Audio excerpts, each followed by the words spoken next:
Olá, meus amigos e amigas. Mais um programa Mundo Sem Fronteiras. Uma parceria entre Portugal e Brasil, pela Rádio Movimento Portugal Online, lá em Lisboa. E hoje, mais uma vez, nós temos um super convidado, o Davi Vega. E o Davi Vega é professor de História, graduado em Sociologia e amante de literatura e cinema. Inclusive, tem um canal super bacana no YouTube que vocês devem procurar. E nós vamos falar sobre esse trabalho espetacular. É uma obra histórica, sociológica, eu diria até antropológica. E por quê? Porque nós, naquela passagem ritualística da infância para a adolescência, a gente se mete em confusão que não é brincadeira. Inclusive, é por isso que ao longo da história você tem a infantaria, né? Os jovens são terríveis. Davi, meu caro, seja muito bem-vindo ao programa Mundo Sem Fronteiras. Bom, eu que agradeço o convite, Fábio, todo o pessoal aí do mundo lusófono, né? A gente que abre esse espaço para o mundo português, mundo lusófono, que nós temos uma proximidade muito grande e um carinho muito grande também. É sempre muito bom falar para todos vocês. Esse livro, Cadarços Brancos, ele foi a resultante de algumas experiências pessoais, né, que eu tive com o mundo dos subgrupos, das tribos urbanas, vamos dizer assim, que teve uma última explosão ainda antes de toda a digitalização, desse mundo da digitalização, no início dos anos 2000. Foi a época que eu estava no ensino médio. O ensino médio é como se fosse o high school, né, aqui no Brasil. E aí eu tive contato com vários integrantes de grupos de jovens ideológicos diferentes.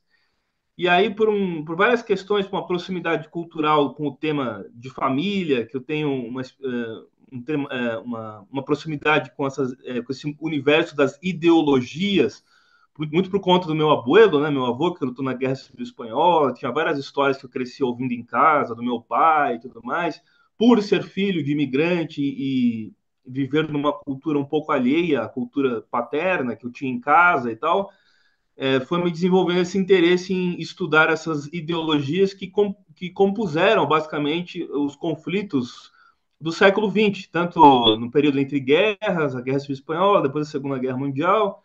E aí eu parti para estudar sobre esses movimentos, mas fui me envolvendo também, me envolvi em alguns grupos de punks, primeiramente, anarquistas, depois eu fui debandando para o lado do nacionalismo, convivi com carecas, que são alguns skinheads, podemos já falar em breve sobre a cultura skinhead e os movimentos atrelados a essa cultura, e aí eu fui vivendo tudo isso. Quando eu terminei o ensino médio, eu fiquei um tempo fora do Brasil e eu tive contato com várias culturas diferentes também. Morei na Carolina do Sul, nos Estados Unidos, conheci skinheads norte-americanos também, convivi com alguns deles. E quando eu regressei ao Brasil, eu queria escrever um roteiro para fazer um filme. Só que como eu sempre fui muito prolixo, né? Eu sempre gostei de falar um pouco mais, sempre gostei de escrever muito mais tudo isso, eu acabei, de um roteiro acabou se transformando num livro. Eu falei, bom, vou fazer um livro, então aqui é mais fácil. E para fazer esse livro, eu criei um alter ego, né? Um heterônimo, como o Fernando Pessoa falava, né? Qual que é o heterônimo? O heterônimo é quando você cria um personagem que ele não é você, não é um pseudônimo, mas você fala em nome de terceiros. Só que o livro é apresentado em primeira pessoa. Então é um heterônimo, Júlio Garrote, que eu criei, o jovem que apresenta a obra, que eu emprestei a minha identidade a ele, mas não sou eu, não é uma biografia, não é 100% a minha história. Eu peguei características de outras pessoas que conheci nesses movimentos também e fundi para criar o personagem que apresenta a obra. Então a obra ela é uma mescla, essa é a terceira edição, ela é uma mescla da investigação acadêmica, do ensaio, né, ensaística, com crônicas jornalísticas e ficção também. Então virou mais ou menos uma quimera aí, né? Com uma miscelânea de tendências. É, é um trabalho sensacional. Agora, o Obrigado. Davi, eu peguei essa época, eu tenho 53 anos, eu nasci em 72. Eu peguei essa época em 1990, né? 1990 já era muito quente o movimento, né? E eu também fui na Tiradentes, comprei um Coturnão, enfim. Era o movimento que a gente balizava na época, né? Você entra no movimento a partir dos anos 2000, é isso? Isso, basicamente teve os skinheads no Brasil, eles surgem de uma dissidência dos punks. Os punks desde 1977, na transição dos anos 70 para 80, eles já existiam. No Sesc Pompeia, em 1982, teve um show chamado Começo do Fim do Mundo, onde várias bandas tocaram no Sesc Pompeia e tudo mais. E aí foi basicamente a oficialização da cultura e movimentos punks no Brasil.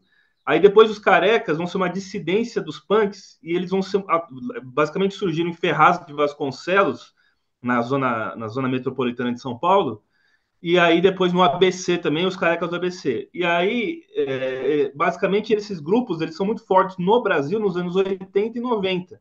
Mas eles tiveram, não digo um resgate, tiveram Exatamente. uma reedição, vamos dizer assim, no início dos anos 2000, até 2009, 2010, mais ou menos. Depois, de 2000, com a digitalização que nós temos bem acirrada, de 2015 mais ou menos para cá, esses grupos migraram tudo para a internet e desapareceram boa parte deles, né?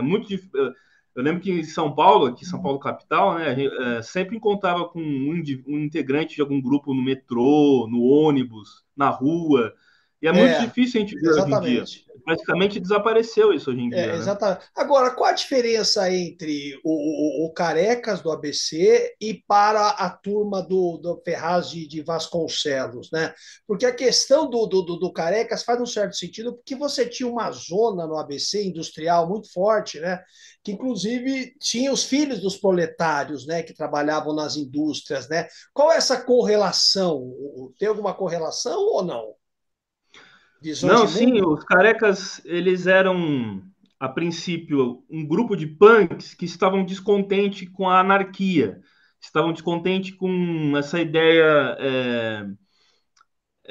de indisciplina, vamos dizer assim, né, e de uso de drogas por parte de alguns punks e tal, e eles se militarizaram, eles eram jovens mais conservadores, filhos de operários, muitos deles filhos de migrantes nordestinos que vieram para São Paulo, então é um erro você falar que eles eram separatistas. Os white power, sim, os neonazistas, sim, mas os carecas, eles eram nacionalistas. E aí esses carecas de Ferraz de Vasconcelos vão ser os carecas do subúrbio, que se espalharam por toda a zona leste de São Paulo. E esses carecas do subúrbio eram nacionalistas, e esses eram nacionalistas que defendiam uma espécie de união com alguns grupos punks, e que eram o que a gente chama, é o chamado OI, né? O OI é um movimento que é a união de punks e skinheads. E os carecas do ABC, eles eram mais integralistas. Foi na época da transição dos 80 para o 90 que tinha um grupo de políticos tentando fazer uma reedição da A e B, da Ação Integralista Brasileira. E aí tiveram esse pessoal do ABC. No começo, os carecas do subúrbio eram rivais dos carecas do ABC. Eu tô aqui, Davi. Pode continuar falando. Deu Ah, uma caidinha, mas soltou. beleza. Você lembra onde parou, mais ou Voltou. menos? Então, parou lá que você estava falando do pessoal do Ferraz Vasconcelos e o pessoal do. Aí depois você começou a falar do White Power, né? Porque aí eu acho que aí a coisa fica mais barra pesada, né? Não, esse pessoal de Ferraz e Vasconcelos, eles eram os carecas do subúrbio. Esses carecas do subúrbio, eles eram nacionalistas, eram um grupo de punks no início que saíram da movimentação punk e estavam descontentes com essa ideia de uso de drogas, com essa ideia mais de indisciplina, e eles Isso, eram mais militarizados. E exato. aí eles eram filhos de operários, boa parte deles de imigrantes nordestinos, que construíram São Paulo, basicamente, né, os migrantes do pessoal da zona industrial de São Paulo. E os carecas do ABC, eles eram mais integralistas. O senhor Anésio de Lara Campos Júnior, que era meio-irmão do Eduardo Suplicy, já falecido, né? Ele morreu em 2012. Ele tentou reviver a AIB, a Ação Integralista Brasileira, no início dos anos 90. E ele vai cooptar, basicamente, esses jovens do ABC. Então, tinha inicialmente uma rivalidade entre os carecas do subúrbio e os carecas do ABC, mas com o tempo, todos eles se aliaram, se uniram.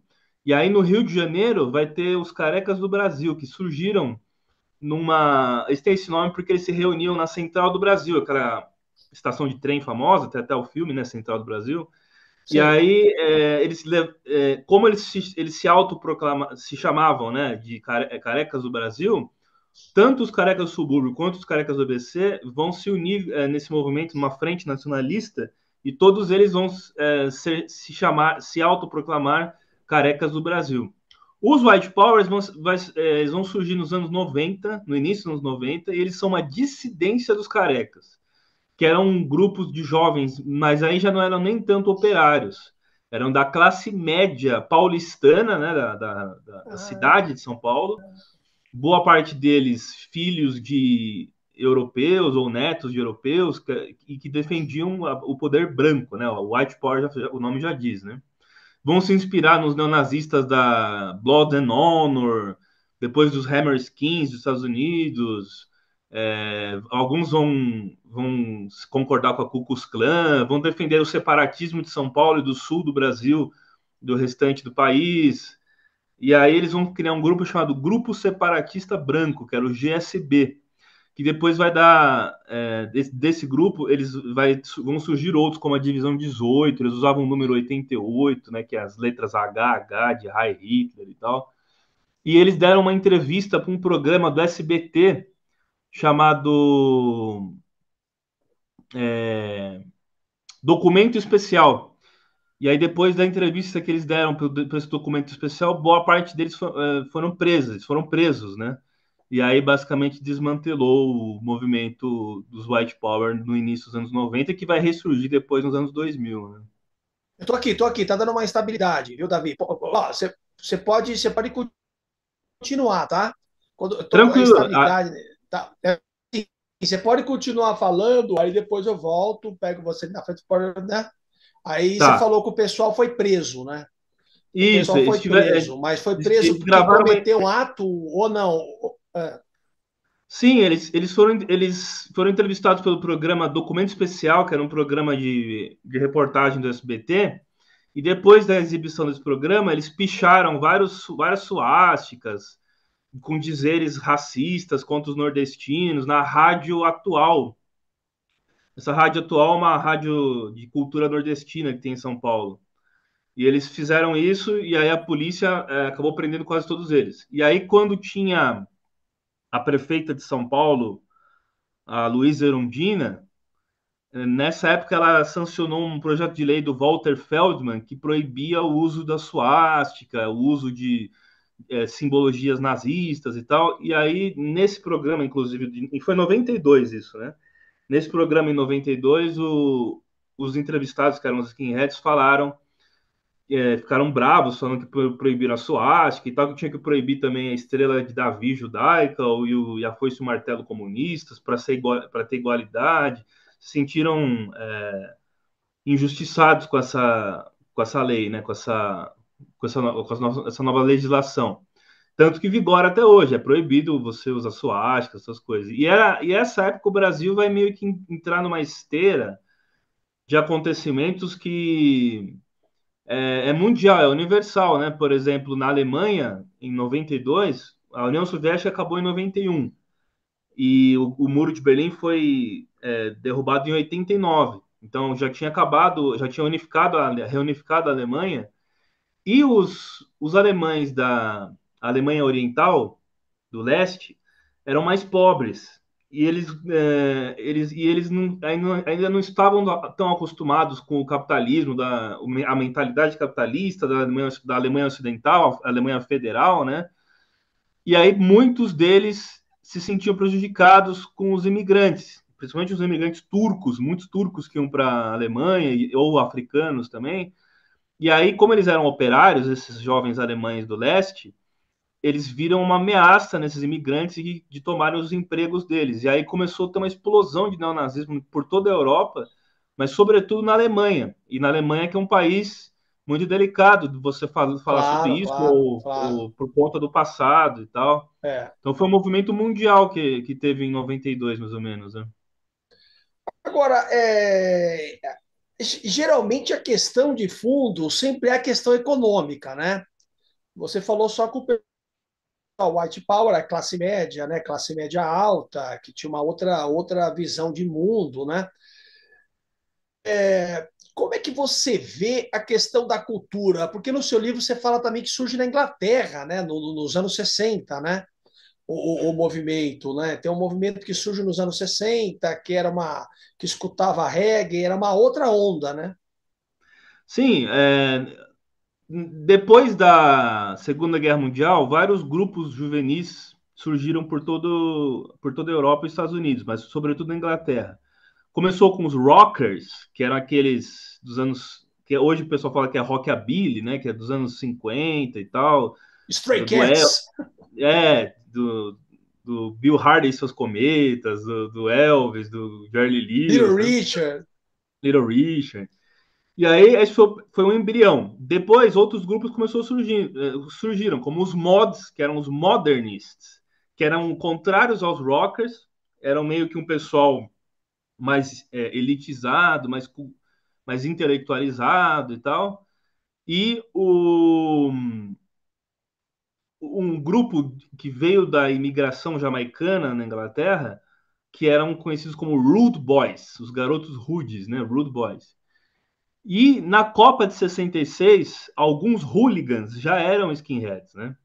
Essa palavra skinhead vai ganhar uma grande, esse termo skinhead vai ganhar uma grande profusão depois da música skinhead de um grupo, de um cantor chamado Laurel Aitken.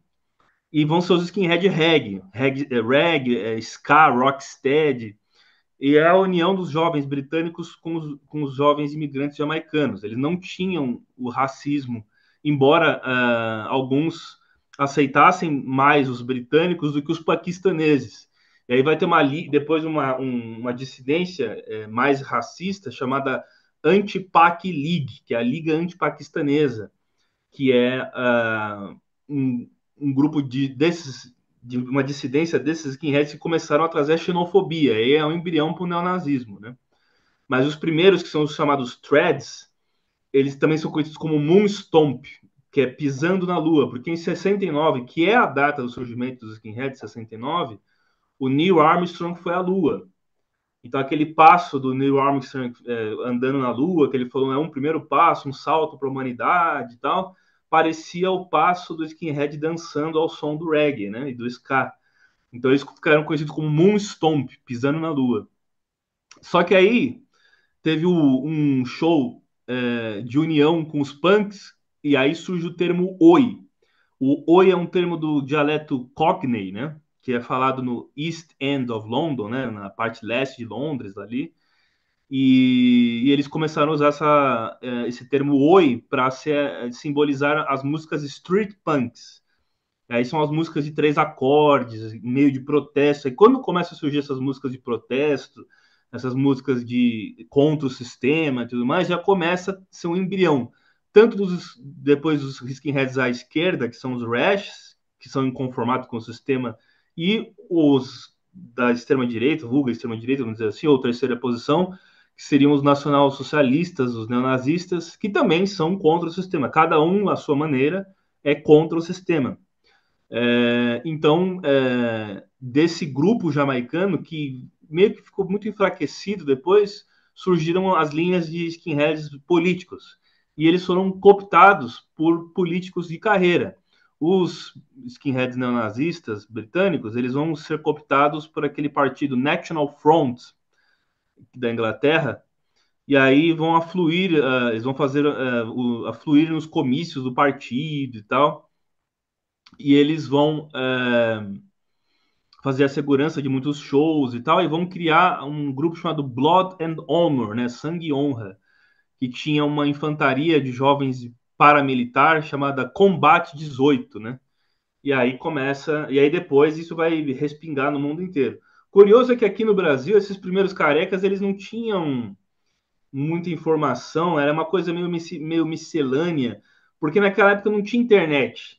Então o que Claro. acontecia? Como muitos deles eram periféricos, um jovem ou outro já de uma classe média mais alta, que viajava para fora e tal, trazia de fora material como discos, fanzines, livros, e eles traziam e traduziam para esse pessoal do Brasil, porque muitos desses jovens periféricos do Brasil não falavam inglês, não conheciam, eram bem suburbanos mesmo. Então, esses indivíduos traziam muito material de fora. Para os punks, quem fez um trabalho muito bacana foi o Antônio Bivar, que Ah, sim. morreu de Covid, né? Uma pena, foi na época da pandemia, ele faleceu de Covid.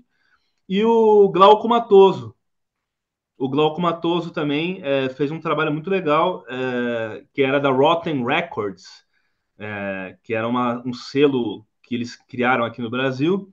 E ele foi o cara que traduziu e acrescentou algumas partes com a realidade brasileira, o livro Espírito 69, a Bíblia do Skinhead, que eu usei muito para escrever esse meu livro, Cadarços Brancos, também.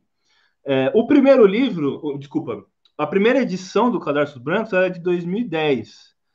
E como foi o primeiro livro que eu escrevi, eu tinha apenas 21 anos na época, então tem muitos erros, até de ortografia, tem erros de citação também, porque eu usei muito a obra do Glauco Matoso também para escrever a parte de pesquisa na minha.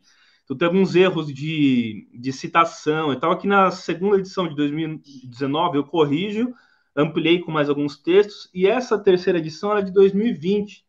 Na terceira edição eu acrescentei vários capítulos, inclusive falando de acontecimentos que ocorreram mais recentes, como a morte do punk Johnny Raoni no show do Cox Sparrer aqui em São Paulo, a condenação dos dois skinheads que jogaram aqueles jovens dos trens em Mogi, que um perdeu o braço e o outro morreu nesse incidente e tal. Então, a terceira edição do Cadarços Brancos, ela é a terceira edição definitiva. Eu não vou fazer mais nenhuma edição, só reimpressões do livro mesmo, né? E vocês encontram, se vocês querem o físico, depois eu deixo o meu e-mail, caso vocês queiram o físico, só que eu deixei o PDF completo dele no meu blog, que se chama pelorevés.blogspot.com. Depois eu deixo o blog, e aí vocês podem baixar lá. Mas procurando no Google, vocês encontram também para baixar a terceira edição definitiva do Cadarços Brancos, né? Não sei, eu não sei se você vai lembrar daquela confusão monstruosa que deu no Palace, em São Paulo, no show do Ramones, quando o Ramones veio a primeira vez em São Paulo, Sim. né? Teve uma confusão lá com os Eles, carecas lá, foi uma coisa. os carecas explodiram uma bomba de gás lacrimogêneo no show, né? Teve no Canecão, no Canecão do Rio de Janeiro, acho que é no Rio de Janeiro, o Canecão, né? Eles teve a apresentação daquela banda Toy Dolls, e um skinhead Sensacional. entrou no palco deu um soco na cara do vocalista Olga, né, do Toy Dolls e tal. Eu Naquela época lembro, eu lembro, me lembro. pegava mesmo. E a noite no centro de São Paulo era difícil naquela época, assim, não era que nem hoje. Hoje tem outros problemas, né? Tem a Cracolândia, tem essas coisas, mas naquela época tinha muita violência também desses grupos de jovens ideológicos, né? Lembro porque quando você circulava ali pelo espaço retrô na Santa Cecília, né, no centro ali, no Baixo Augusta, Der Temple, Cais, né? Então sempre tinha, né? O pessoal estava sempre transitando, né, por esses lugares. Sim, E é muito interessante, né? Porque, enfim, é a vitalidade do jovem, é a rebeldia, é a revolta, né, contra o sistema, é os hormônios. Então, tudo isso vai criando, né, condições culturais, né? E São Paulo sempre foi isso tudo, né? É interessante que eu estive na Inglaterra e todos eles se encontram nos mesmos pubs, né? E não Sim, acontece nada, é tudo muito tranquilo, né? Mas, enfim, depende de país para país, mas de repente também se você cair numa zona lá em Londres também meio fora, né? Terá problemas, yeah. né? Então, acho que é isso. Eu acho que é um ritual de passagem da juventude, né? Eu acho que é legal, eu acho que é uma passagem. Claro, e deixa marcas, né? E como é que você vê, por exemplo, a questão? Eu escutei muito Garotos Podres, né? O Mal era muito legal, as letras, era professor universitário, né? Como que era a Sim. questão do Garotos Podres? Quem que ele arrebanhava nos shows? Era toda essa turma? Como que era? Essas várias correntes? É, os Garotos Podres, eles surgem como um grupo punk, né, do ABC, do Mal, né? E que é descendente de galegos, inclusive, o Mal, né? E aí ele virou professor de história, depois, não sei se ele estudou, lecionou na USP, e aí eles debandaram para a esquerda. Por um momento, eles flertaram com os carecas, tem até aquela música lá, o Pato Careca, que eles fizeram. Algumas músicas bem polêmicas, como aquela Filhos de Israel, né? Que ele fala Filhos de Israel, eu quero matá-los. Mas na verdade ele não está fazendo uma manifestação neonazista. Ele tá ironizando a ideia defendida pelos neonazistas. Depois daquela música famosa, né? Papai Noel, filho da puta, né? É, Os jeitos sensacional, miseráveis e tal. Que ele sensacional, teve que, né? na ditadura, a censura, ele teve que mudar essa música para Papai Noel, velho batuta, ao invés de filho da puta, né? Papai Noel, velho batuta. Que a censura não deixou eles tocarem, né? E aí ele debandou para a esquerda. Então, os Garotos Podres, eles até gravaram Internacional Comunista, Socialista, né? E ele mandou para a esquerda. Eles são ouvidos até por alguns carecas de direita e tal, porque eu acho que quando a banda é histórica, por mais que ela tenha um viés ideológico, ela é acima de qualquer ideologia, né? Ela é admirada por pessoas, por integrantes de todos os movimentos. Isso aconteceu também com a banda Vírus 27, né? A Vírus 27 do Joey 90 e tal, eles começaram como sendo street punks, depois foram pro lado dos carecas. Eles são mais nacionalistas, mas as músicas deles falam muito do menor abandonado, da represa Billings, né, do mau uso de dinheiro público, contra a própria burguesia, eles também se insurgem. Então, eles são admirados também pelo pessoal de esquerda. Tem um pessoal e as letras dele, embora eles sejam nacionalistas, não é uma coisa muito engessada, assim, sabe? Ela é mais fluida, então ela acaba abrindo margem para jovens de várias tendências escutarem as músicas deles, né? Uma coisa que você falou da violência que eu estava pensando, me veio à cabeça quando você falou do jovem e tal. Eu lembrei de um livro que é sobre a violência do Byung-Chul Han, que é um sociólogo coreano que leciona na Alemanha. Ele fala nesse livro que a violência sempre existiu, e é inerente ao ser humano, aí tem a questão robesiana e tal, e que você tem que extirpar a violência, exorcizar a violência. Então por que que você tem lutas de MMA, artes marciais, lutas de boxe, ou até mesmo sentimento de rebanho, sentimento de coletivismo e de massa, Os porque estádios de você tem futebol um também, né? estádio de futebol, O e você, Coliseu, né? você fica agressivo não só pela violência física, mas a violência simbólica também, né? A teatralização da violência, porque isso a gente tem que exorcizar a violência. E aí, quando você é reprimido, os seus instintos são muito reprimidos, você é reprimido o tempo inteiro, acaba causando uma opinião que ele fala e que eu compactuo também, essas síndromes, né, essas doenças, né, como borderline, que as pessoas se cortam, várias patologias, melhor dizendo, né, várias patologias, porque você está sendo reprimido o tempo inteiro. Você tem que colocar para fora de alguma forma os seus instintos também, né? Você sofrer essa repressão E como a gente está muito digitalizado hoje, perdendo até a noção de corpos, né? A gente se fala aqui por câmera, mas eu perco a dimensão do corpo do outro e do meu próprio corpo também. Isso contribui para que aconteçam várias anomalias, né? Que são antinaturais, né? Não é natural uma pessoa ficar basicamente boa parte do seu dia ou do seu tempo em redes sociais, essas coisas. Então, eu acho que no passado, como não tinha essas coisas, acabavam explodindo mais essas violências nas ruas. E nos dias de hoje, com essa digitalização, ela acaba trazendo essas patologias também, né? Está muito instável, muito instável. E era muito interessante isso que você está falando, porque é o seguinte, né? Essa questão do da questão da a pandemia acelerou esse processo de digitalização, né? Sim. Porque eu comecei a entrevistar pessoas a partir de 2007, então as pessoas se deslocavam até o estúdio para serem entrevistadas. Você imagina, né? São Paulo, pegar o trânsito, entrar na Ibirapuera, pegar a avenida, aquela coisa toda. O programa começava às 7 horas, né? 6 horas já está tudo parado. Então, e hoje em Uhum. dia você tem essa coisa dessa digitalização que foi acelerada, né? E eu essa questão da eu acho que a questão da violência é um ritual de passagem, né? Eu acho que isso é fundamental, né? Se você pegar a construção das grandes civilizações, né? Não adianta, a violência está lá, né? Não tem como, a violência está lá. Você pegar no Império Romano, pegar no Império Grego, pegar no Império Egípcio, pegar no Império Persa, está lá. É. As guerras estavam lá, as guerras estão aí, né? A gente Sim. quer um outro mundo, a gente quer uma outra situação, a gente quer uma harmonia, uma relação mais cordata, mas basta ligar o jornal, abrir o jornal, ligar a televisão, que a gente vê a violência aí de forma mais abjeta, né? Filho que mata a mãe, né?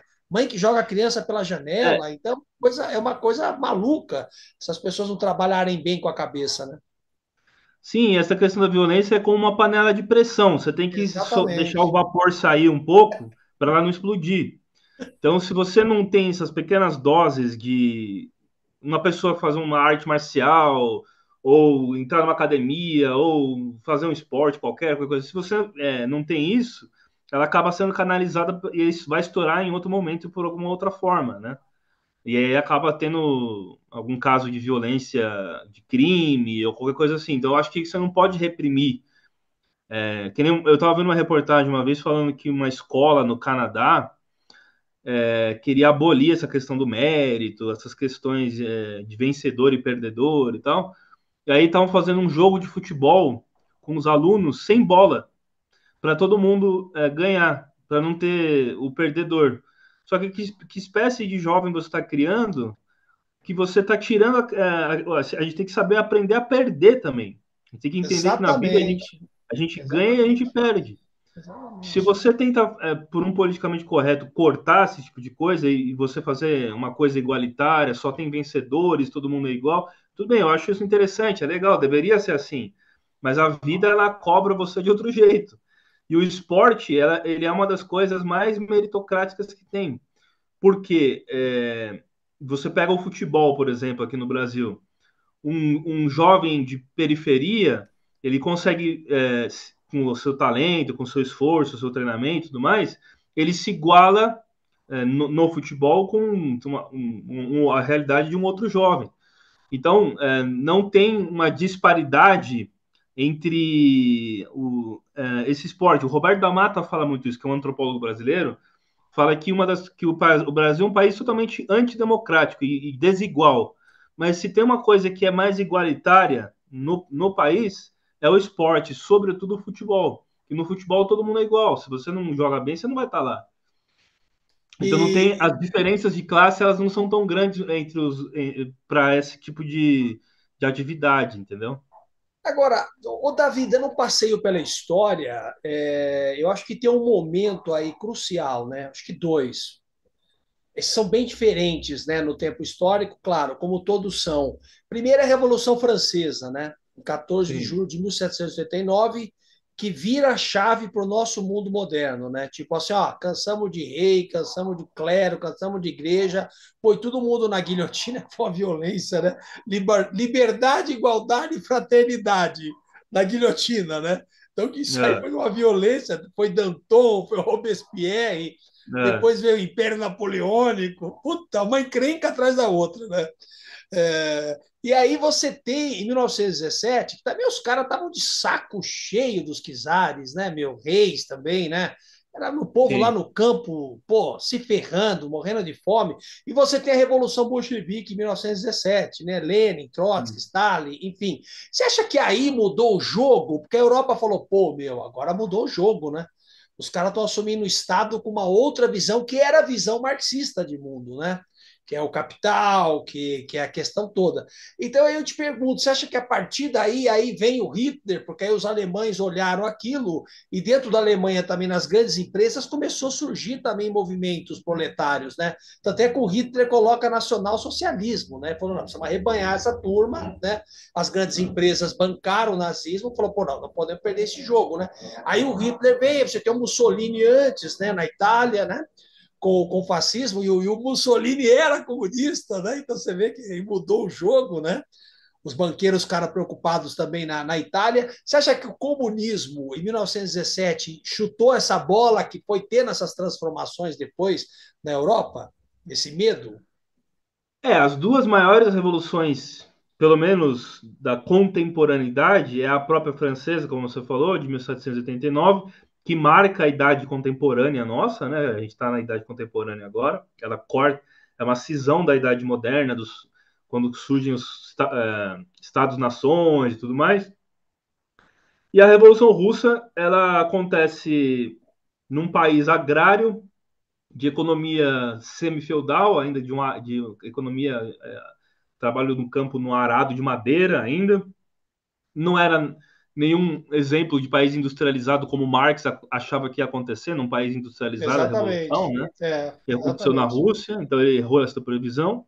E ele errou uma outra previsão também, porque ele achava que quando começou a Primeira Guerra Mundial, é lógico, o Marx já estava morto, mas ele achava que em breve os proletários do mundo iam se unir, tanto que é proletários do mundo univos, né, que ele fala até É, no no manifesto, manifesto. então.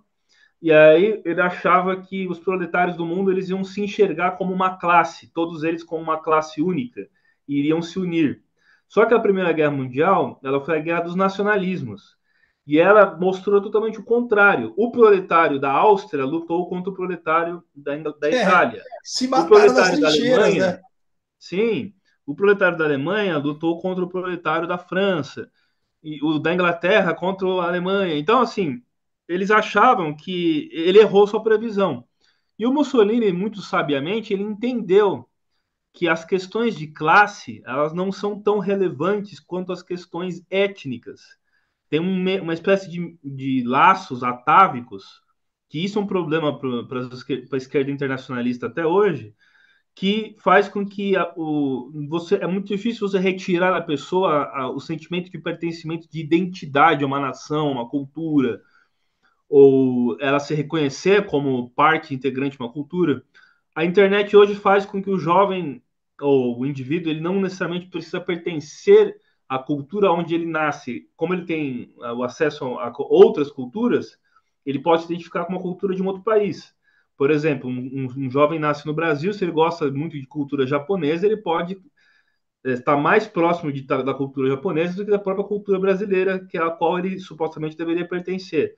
Naquela época não tinha isso, mas naquela época e até hoje, mesmo com algumas alterações, nós todos temos uma questão étnica muito difícil de ser retirada. Não é só a religiosa, mas as questões de identidade, de identitarismo, elas são muito difíceis de ser retiradas. Mas olha E só, Davi, Uhum.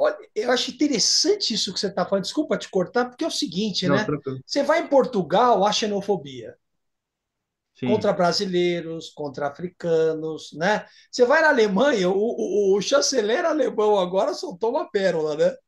sim. Então você percebe, você vai na França, também tem, pouco menos, mas também tem. Então você percebe que a Europa está permeada, né, por isso, né? Então você vê que o Brasil não, né? O Brasil recebe todo mundo de braços abertos, né? É sensacional, né? Teve essa miscigenação toda, né? Que também, inclusive, nos cria problemas, né? Aquele jeitinho brasileiro, né? Que a gente tinha que ser um pouco mais linha dura com os valores, né? Para não deixar Brasília sacanear tanto o Brasil, né? Então você percebe que o Brasil ele recebe todo mundo de braços abertos, né? Então que é uma coisa assim, eu não sei como que é na China, talvez o Japão também deve ter alguma coisa assim. E você colocou essa questão, acho que você acertou aí na questão fulcral, né? A questão da etnia, de pertencer ao país, né? Não existe esse ser universal, né? Esse ser universal é uma coisa mitológica, isso aí não se equaciona, né? Então, quer dizer, os proletários não vão se unir no mundo inteiro, né? E como melhorou a qualidade de vida dos proletários, né? Aí que eles deram uma banana para qualquer movimento revolucionário, né?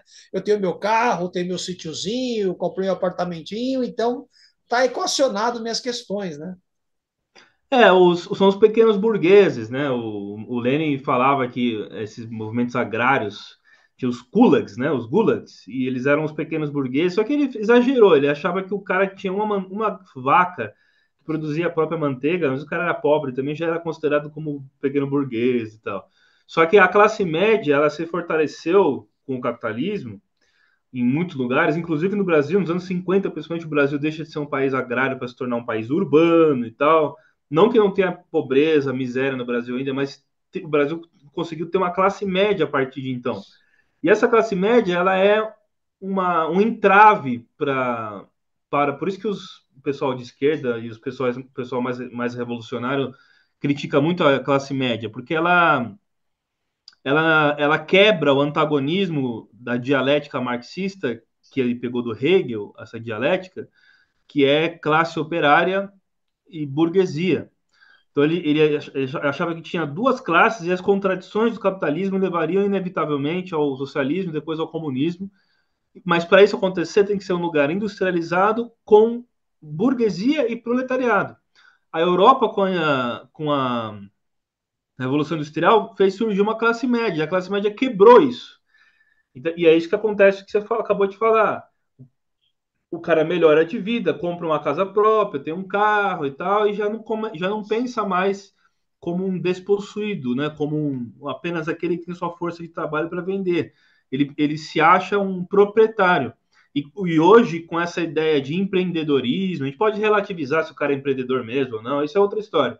Mas com essa ideologia de empreendedorismo, né, vamos dizer assim, o sujeito não se vê mais como trabalhador, ele não se vê mais como operário, ele não se vê mais como apenas aquele que tem sua força de trabalho para vender, ele se vê como um microempresário. Até mesmo o entregador de iFood aí, que entrega comida, se você perguntar para ele, o cara se vê como microempresário, entendeu? Claro, A gente pode relativizar para ver se realmente tem as mesmas condições, então essa é outra história. Mas o discurso do empreendedorismo saiu vitorioso. E claro. isso é terrível para os defensores mais à esquerda, né? Porque isso quebra totalmente a lógica da dialética. A dialética tem a síntese e a antítese, né? A síntese eles falavam que era a burguesia, e a antítese, que é o contrário, seria a classe operária, né? E tinha que ter a ditadura do proletariado, né? É aquela coisa do Hegel, né? Tese, antítese e síntese, né? Mas Isso. o mundo é tão complexo, né? Pensar é É, tão complexo. Eu estou com o Edgar Morin, né? O francês, né? O pensar é sim. complexo, né? Porque a gente sabe que os partidos no Brasil, olha, eu vou falar para você, viu? Eu não sei qual se salva, muito poucos. E aqueles que se salvam não têm força, não têm expressão numérica, porque são as eleições, tem que ganhar o voto, tem que ser eleito, né? É o presidencialismo de coalizão, né? Que virou cooptação, né? Virou de É. cooptação, né? Então, aquela coisa, você dá cargo, dá poder, dá emenda, então é uma coisa muito complicada. E o Brasil é muito grande, né? São dimensões continentais, herdadas dos portugueses, então, para equacionar tudo isso em questões socioeconômicas, são muito desiguais, né? Talvez até por causa disso surja, né, a violência, surja a indignação do jovem, surja a revolta contra o sistema, né? Com o seu livro relata muito bem, de forma histórica, sociológica, né? E aí eu te pergunto, voltando ao livro, né? É, a turma tinha medo, os outros movimentos, né? O gótico, o rock, o punk mesmo, havia um medo, né, dos carecas do ABC, dos skinheads. Como é que se dava esse encontro em casas noturnas? Sempre acabava em pancadaria?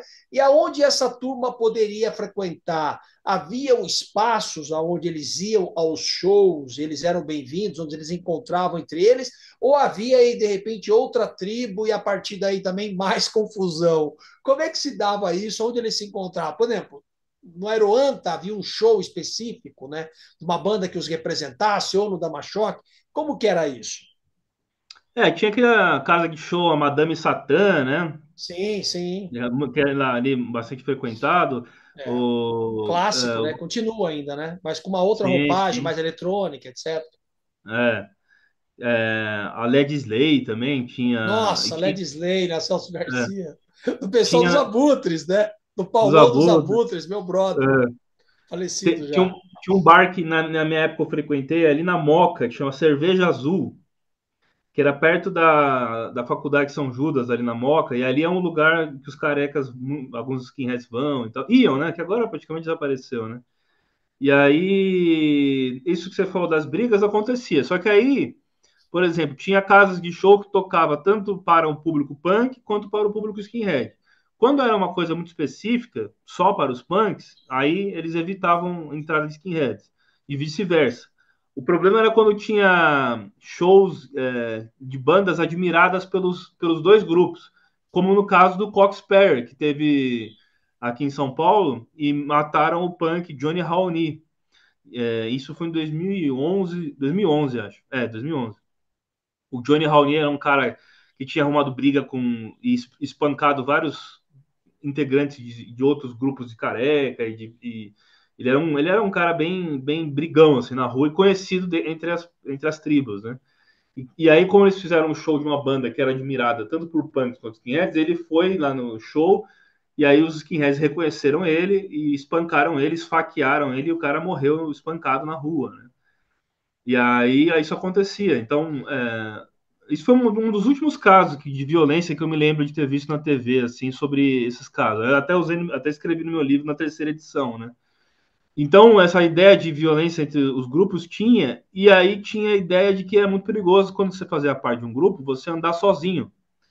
E aí eu lembro de um caso que está no meu livro também, do, do Greguinho, que era o Ricardo Sutanes. Ele era descendente grego, né? Por isso o apelido dele era Greguinho, e ele morreu espancado na Augusta também. Tava ele mais dois amigos, mais um amigo, se eu não me engano, e aí uns punks, que era, acho que do grupo Ferro Velho, que era o Anão, o Snake, uns caras que chegaram a ser presos depois, reconheceram o Greguinho e que viram que ele era de grupo skinhead e tal, ele já estava deixando o movimento, nem tava com cabelo, já tava trabalhando, ele tava abandonando o movimento. Só que aí, por conta de terem reconhecido ele, bateram nele e espancaram ele até a morte, né? E aí o irmão dele saiu na televisão falando e tal. E eu me lembro que me marcou muito isso, porque quando isso aconteceu, isso foi em 2007, se eu não me engano. Eu mesmo já estava abandonando isso também, já estava saindo disso também. E aí foi a gota d'água, né? É terrível você ficar pertencendo a essas guerras, essas gangues, essas coisas, e esses ganguismos que não levam a lugar nenhum, né? Ah, lógico. Agora, nos Estados Unidos também tem bastante gangue, né? Você tem gangue você tem cubano, você tem gangue jamaicano, você tem pessoal do Bronx, né? Eu acho que deve ser uma barra pesada dar uma passeada pelo Bronx, né? Então, quer dizer, você tem vários, né, guetos assim, né, que se estabelecem assim localidades e domínios, né? Então, assim, uma espécie de máfia localizada, né? Que é o fenômeno da violência, né? Segundo Freud, isso não se equaciona, né? Porque isso é uma Sim, questão que está no humano e é uma coisa que não, a gente, por mais que a civilização avance, mas a gente observando a civilização, a gente observa que cada vez mais as bombas vão ficando sofisticadas, né? Que é uma sim, agressividade, né? Porque se eu jogo uma bomba que antigamente atômica matava 1.000, agora você joga uma bomba atômica mata 300.000, né? Então você percebe sim, que vai tendo uma sofisticação né, até intelectual de pesquisa na questão da matança, né? Então é uma coisa assim maluca. E eu entrevistei o professor Paulo Arantes, né, da USP, que é meu amigo, e ele falava assim, não, não. Quando eu falo do Adorno, né, que a barbárie tem rosto humano, né? Ele falou, e outra Uhum. coisa, não se engane você com os nazistas, não. Os nazistas eram sofisticadíssimos, né? Então, assim, como é que a gente mata essas pessoas sem elas sofrerem, entendeu? Eles eram Sim, sofisticados, eles eram homens que falavam 5, 6 línguas, eram homens que conheciam sim, toda a literatura, culta, conhecia Fausto, conhecia Goethe, lia tudo, né? Nietzsche, sim. eles eram homens, Kant, Hegel, eles não É, eram, né? os Então oficiais você da percebe, SS com aí eu fiquei doutorado, assustado, né? Então você né? percebe que é assim, é um projeto, né? É um projeto pensado. Como é que a gente mata as pessoas sem sofrer, entendeu?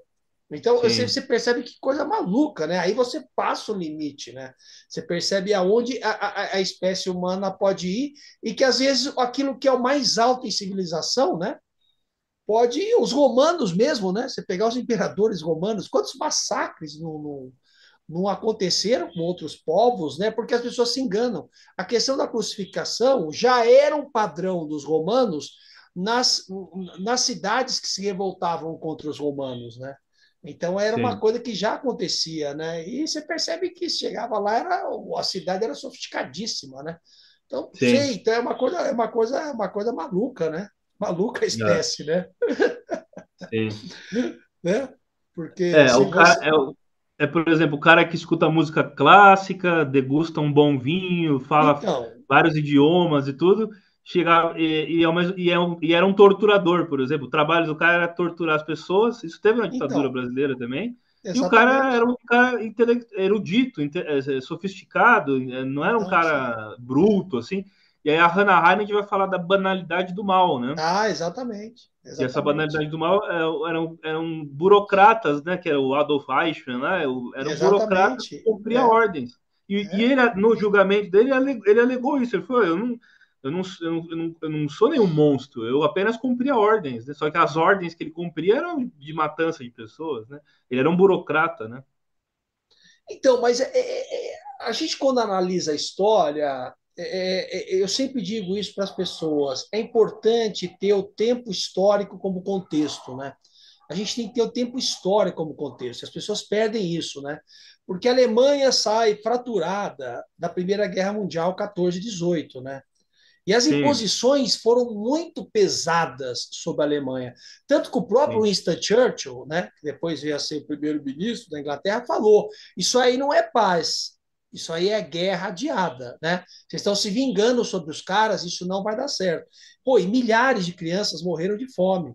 Eu conheci pessoas que eu conversei, inclusive vizinhos já são falecidos, que lutaram na Segunda Guerra Mundial e vieram para o Brasil, alemães, e falaram: olha, a moeda era impressa no jornal do dia seguinte, porque a Alemanha estava quebrada. Então, quando sim. você cria um caldo cultural desse, você cria uma violência, um ressentimento, né? Aí você É. tem o crash da Bolsa em 29 em Nova York, né? Puta, meu, ficou tudo pronto para o Hitler assumir o poder, né? Porque É, e, aí se criou o clima, né? Falou, pô, o cara vai vender promessa e vai vir com tudo para cima, né? e a adesão dessas pessoas às ideologias de massa, na psicologia das massas, você falou do Freud, ele fala disso também. É, ela acaba sendo dando uma explosão na crise. Com a crise de 29, e eles já tiveram a crise do Tratado de Versalhes antes, das imposições. Tem umas fotos aqui de história que você vê que o cara com um carrinho de mão cheio de nota de dinheiro para comprar um pedaço de pão por causa da inflação na Exatamente. Alemanha e tal. E aí vem sempre os déspotas e surfam na onda. Não existe vácuo de poder e na economia também não existe vácuo. Na economia, alguém se apodera desse espaço vazio. Então, quem se apoderou desse espaço vazio foi o Mussolini e o Hitler, que conseguiram convencer multidões e tal, que estavam desesperadas, eram ressentidas pelo discurso do revanchismo, né? No caso do nacionalsocialismo alemão, apontando o inimigo, que eles eram antissemitas, né? Apontando um inimigo comum, que seria o judeu, o cigano e tal. E aí, isso, com um povo passando fome, precisando acreditando em promessas fáceis, né? Isso foi uma mão na roda. E, inclusive, uma coisa que a gente faz a gente se perguntar também, né? Como que isso aconteceu num país como a Alemanha, que é o país do Beethoven, o país do Schiller, o país do Goethe, o O país de Mozart, em tantos Viena, também na filósofos, Áustria, né? Você pega, né? é, Pô, países a Alemanha, só na sociologia e na filosofia, ela está entre os primeiros de nomes o que século produzem tudo XIX isso. foi espetacular, né? Você pegar, por exemplo, o século Sim, XIX na Alemanha, você tem Kant, você tem Hegel, você tem Schiller, é, você tem Goethe, você pega a Tempestade Ímpeto, né? Que participou o Goethe, foi um dos cabeças, pô, foi em 1750, o Brasil ainda estava, né? Na escravidão é, ainda, não estava ainda distante de tudo, né? Você vê, pô, sim, é uma sociedade totalmente. Tanto é que hoje está na frente né, da União sim. Europeia, segurando lá firme e forte, né? Tem a Rússia lá com o Putin, que está bagunçando um pouco, né? Pô, os caras vão mexer com o russo, né? Os caras são loucos, né? Vai mexer com o É, Putin, né? Os caras, pô, o Putin não tá para a brincadeira, né? brincadeira vai para o outro lado, né? Não devia. A OTAN foi muito longe, né? Não devia É, ter ido lá. E agora o que aconteceu? O Ucrânia vai ter que perder território, né? Então, quer dizer, ficou na estaca zero, né? Então, sim, você não o mexe Putin com vai esses acabar caras. conseguindo o que ele queria. Claro, claro, As né? regiões aí do leste ali. E outra coisa, ele reconstruiu, né? Porque a União das Repúblicas Socialistas Soviéticas, quando caiu o muro, foi uma desgraça, né? Uma Sim, desgraça. a O corrupção regime, que né? tinha lá. Então, e ele reconstruiu, né? Ele reconstruiu. Então, é uma coisa que é complicado. E a própria União Europeia é um processo de estabilização pela paz, né? Se ela rachar também os países, vai voltar de novo as confusões, vai voltar de novo as guerras, né? Então é complicado, né? É complicado. Essa espécie. E agora tem o planeta também, né? Tem o Sim, planeta também que a gente está mas a incendiando, história, está acelerando. a história humana, eu acho que ela sempre foi centralização e descentralização. Tem momentos que a gente está mais centralizado, mais otimista, como a economia está indo bem e tal, e tem momentos que está descentralizado, cada um em si mesmado e atomizado nos seus países, nas suas sociedades, nos seus grupos. A internet hoje ela produz bolhas. Então É. você fica na sua bolha e eu não conheço a bolha do outro. Então eu pauto o mundo de uma forma através da minha bolha e a outra pessoa pauta o mundo de uma forma totalmente diferente, não conhece minha bolha. Então não tem mais uma centralidade da informação também, né? Hoje a informação é descentralizada e distribuída. Não tem, antigamente todo mundo se informava pelo Jornal Nacional. Hoje já não é bem assim. Hoje tem zilhões. É impossível você acompanhar tudo, de tanta quantidade de conteúdo está sendo produzido. Então isso faz com que a gente seja mais descentralizado mesmo, né? Eu acho que a Roma, por exemplo, era centralizada. Teve as invasões bárbaras. Aí o império foi se descentralizando e surgiu os feudos na Europa, né, da Idade Média, os feudos. Eu acho que a gente está nesses feudos, igual na Idade Média, só que digitais. Então a gente está atomizado em vários feudos na internet, que são os canais que a gente segue, os influencers que a gente segue e tal, e pautamos o mundo a partir das nossas bolhas, né? Então, né, Davi, mas eu acho que tudo isso também produz uma fragmentação de reflexão, né? Terrível, né? Sim. Porque como é que você vê uma notícia de 3 minutos, aí passa para outra de 3 minutos, passa para outra de 30 segundos, passa para outra de 3 minutos, passa. Como é que fica a reflexão? Você tem que pegar aquela É, informação e falar, vou pensar sobre. Então fica tudo muito descontextualizado, né? Tudo muito para entreter e para controlar a ansiedade, né? Então você vai sim. perdendo. E eu acho que a juventude de hoje, na minha visão, eu sei que você é professor, né, deve fazer uma batalha com isso. A juventude está perdendo esse hábito da leitura, né, com esse mundo Ah, fragmentado sim. digital. Então, isso é muito ruim, né, porque você precisa pegar uma obra na mão, como a sua, e você ler a obra, começo, meio e fim, né, voltar naqueles capítulos que você quer refletir, lançar luz. Então, eu acho que isso vai se perdendo, né? Então, quando isso vai se perder, é muito complicado, né? Você vira uma presa fácil aí dos demagogos populistas, né, que estão à esquerda e à direita, né, com Ah, as com frases certeza. feitas, né, com as frases É, feitas, né, e aí geralmente sim. essas pessoas nos colocam em crenca, né, em confusão, né, que aí é o problema também, né, porque Ah, acaba com arrebanhando certeza. milhões, né? Então aí você não consegue furar essa bolha de milhões, porque tá todo mundo falando aquilo, as redes só distribuem aquilo, né? E é uma Sim. grande chantagem emocional sobre as pessoas, sobre a cabeça das pessoas, né? Não, com certeza. Eu vejo os alunos ali. A gente foi fazer uma feira de autores que eram mulheres pretas, né? Mulheres negras, né? E aí eles tinham que ler os livros da Carolina Maria de Jesus, da Maria Firmina dos Reis e tal. E aí minha turma ficou com a Carolina Maria de Jesus. E aí eles não leram o livro, né? E aí eles reclamaram, professor, não consigo passar da introdução, porque ele não consegue se concentrar para ler. E olha que é um livro fácil de ler, com linguagem popular, nem foi corrigido o texto dela, né? Do jeito que ela falava mesmo. E aí, o que eles fizeram? Montaram a apresentação com base em informações do livro que eles adquiriram da inteligência artificial. Então, eles falaram de um livro, falaram de uma autora sem ler o livro dela, mas só com essas informações mastigadas que eles pegaram na internet, entendeu? Então, acho que é isso. Ninguém tem. Hoje em dia, a pessoa quer conhecer os clássicos, elas não pegam o Homero para ler, o Virgílio para ler, o Camões para ler. Eles vão ali na inteligência artificial, coloca lá as principais características, lê aquilo e fica sabendo de tudo que eles acham que já sabe. E você lê na fonte, ir à fonte ler, já ninguém faz isso mais, né? E é interessante, Davi, porque é o seguinte: tudo isso que nós estamos conversando está na genealogia da moral do Nietzsche. Essa obra é basilar. A genealogia da moral do Nietzsche está toda Sim, essas questões da violência, da agressividade, dos impérios, da construção, está ali, ali está o embrião. Ele, como um grande psicólogo, né, um grande filósofo, ele consegue fazer uma interpretação, né? Enfim, chegamos ao tempo final e como é que você vê, o que você gostaria que a sua obra ficasse aí para a galera, para a reflexão, que seria uma missão? É que é tão difícil, né? Cada pessoa interpreta de uma forma, né? o Cadarços Brancos então, é uma obra que não digo que ela é ultrapassada, porque modéstia à parte falando, né? Eu acho que ela é atemporal.